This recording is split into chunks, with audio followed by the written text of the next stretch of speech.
Plus P से ये open हो जाएगा। ठीक है, इसके बाद हुआ क्या कि कल की क्लास में हमने एक सवाल सीखा था, ये वाला क्वेश्चन नंबर 1, इसमें मुझसे गड़बड़ी हो गई है ना। Study the given MS Excel image the find out value will written in a formula. यहाँ पर आपको एक फॉर्मूला दिया है, इसका उत्तर बताना है। तो भैया मैं आपसे इसीलिए हमेशा कहता हूँ कि कई बार आते हुए सवाल भी गलत हो जाते हैं जो नहीं होने चाहिए, है ना।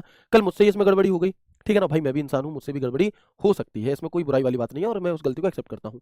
इस सवाल को जब हम कर रहे थे तो इसमें क्या होता है, इसमें हम गलती कर रहे थे कि ऐसे करके गुणा करके जोड़ रहे थे, जबकि ये क्या काम करता है, 7 का गुणा 25 में, 9 का गुणा 12 में, 6 का गुणा 5 में और 5 का गुणा 9 में, ये यानी कि और फिर इन सबको जोड़ना है। इस हिसाब से कहा गया सम प्रोडक्ट A1 से A4, C1 से C4 तक की जो रेंज है इनका आपको करना है। तो आप क्या करेंगे, 25 का गुणा जब आप 7 में करेंगे तो 175 बार जाएगा, 9 का गुणा 12 में करेंगे तो 108 बार जाएगा, 6 का गुणा 5 में करेंगे तो 30 बार जाएगा और 5 का गुणा 9 में करेंगे मेरे भाई तो 45 बार जाएगा। यानी कि अब हम इनका टोटल कर लेंगे, है ना। अब जब हम इसका टोटल करेंगे तो 5 और 5 हो गए हमारे कितने, 10, 10 और 1 8, 18, 18 की 8 हासिल लगी 1, 8 3 11 और 4 15 की 5 हासिल लगी और 1 3, यानी कि 358 इस सवाल का बिल्कुल करेक्ट उत्तर होगा। तो सम प्रोडक्ट का जब भी कोई फॉर्मूला आएगा, है ना, सम प्रोडक्ट का जब भी कोई फॉर्मूला आएगा तो उसे आप इसी तरीके से कर रहे होंगे। मुझे उम्मीद है कि आप इसे समझ गए होंगे। अगला सवाल है का फॉर्मूला, पहले आप लोग इसका ट्राई करें क्योंकि मैंने आपको सिखाई है ये फॉर्मूले, नहीं आएगा तो मैं आपको बताऊंगा, है ना। चलो क्या होगा इसका सही उत्तर, तो हम कहेंगे if this formula is written in a cell, यदि किसी सेल में यह फॉर्मूला लिखा गया है तो उसका आउटपुट क्या होगा। राउंड का फॉर्मूला है, राउंड का फॉर्मूला क्या कहता है हमसे बताइएगा।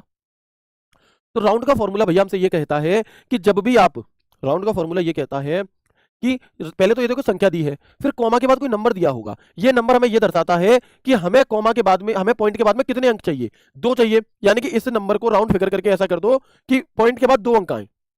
अब ठीक है, तो 12 तो ऐसा का ऐसा ही रहेगा, 6 भी ऐसा कैसा रहेगा।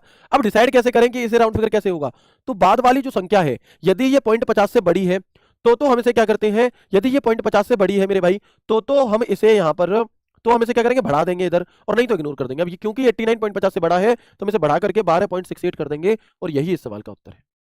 12.68 कर देंगे और यही इस सवाल का उत्तर है।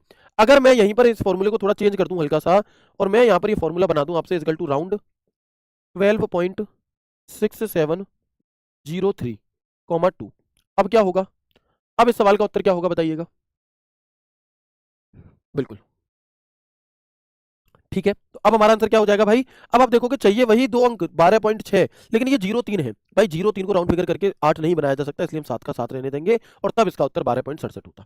तब इसका उत्तर क्या होता, 12.67 होता। ये बिल्कुल उसी तरह से है कि जैसे मान लो जब आप मार्केट में कोई सामान लेने जाते हो और उसका प्राइस है मान लीजिए आपका 8,637 रुपये 13 पैसे, तो आप उसे 8,637 रुपये भी कर सकते हो। लेकिन अगर उसका प्राइस है 8,687 या 37.88, तो फिर हम उसे 1,638 करते हैं। बिल्कुल इसी तरह से ये राउंड का फॉर्मूला, कोई बात नहीं।